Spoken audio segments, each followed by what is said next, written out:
Assalamualaikum warahmatullahi wabarakatuh. Di sini saya akan menjelaskan secara singkat proses permasalahan tasawuf oleh Imam Al-Ghazali. Proses tasawuf.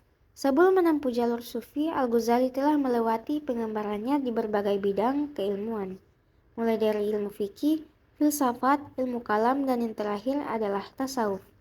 Bagi Al-Ghazali, para sufilah yang menempuh jalur yang benar karena mereka memadukan antara ilmu dan amal, memiliki ketulusan tujuan, dan betul-betul mengalami ketenteraman dan kepuasan karena mendapat pencerahan dari Allah Subhanahu wa Ta'ala. Al-Ghazali mengatakan, ilmu yang dicapai para sufi bisa mematahkan hambatan-hambatan jiwa serta membersihkan moral atau sifatnya yang buruk dan tercela, sehingga mengantarkannya pada keterbatasan kalbu dari segala sesuatu selain Allah Subhanahu wa Ta'ala serta menghiasinya dengan ingat kepada Allah. Seorang murid yang menempuh jalan sufi harus konsisten menjalani hidup, menyendiri, diam, menahan lapar, dan tidak tidur pada malam hari untuk membina kalbunya.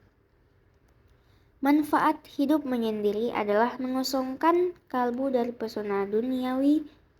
Diam adalah untuk menyuburkan akal budi, membangkitkan rendah hati, dan mendekatkan ketakwaan. Rasa lapar dapat mencerahkan kalbu, sementara terjaga pada malam hari adalah untuk menjernihkan dan mencemerlangkannya.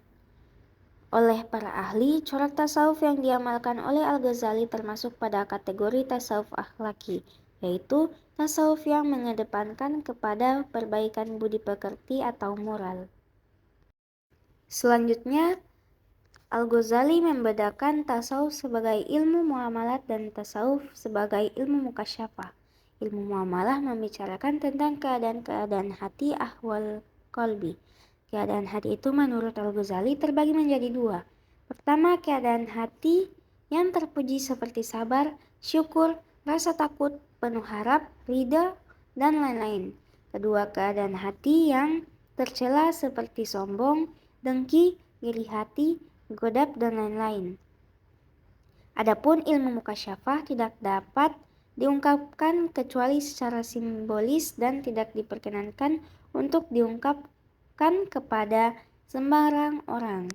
Dalam beberapa ungkapannya, Al-Ghazali tidak sepakat dengan paham tihat, hulul, dan syatahat para sufi yang menurutnya begitu bahaya bagi kaum awam.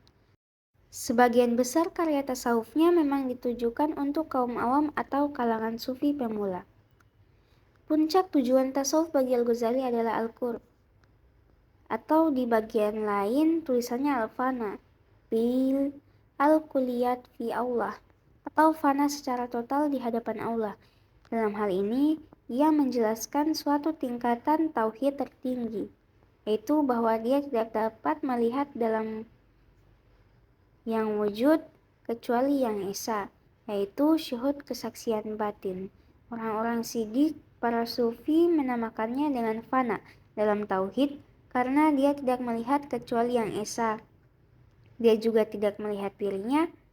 Apabila dia tidak melihat dirinya karena tenggelam dalam pandangan tauhid, maka dia fana dari dirinya sendiri dalam pandangan tauhidnya, dengan pengertian bahwa dia fana dari melihat dirinya dan segala makhluk. Oke, sekian dari penjelasan saya. Wassalamualaikum warahmatullahi wabarakatuh.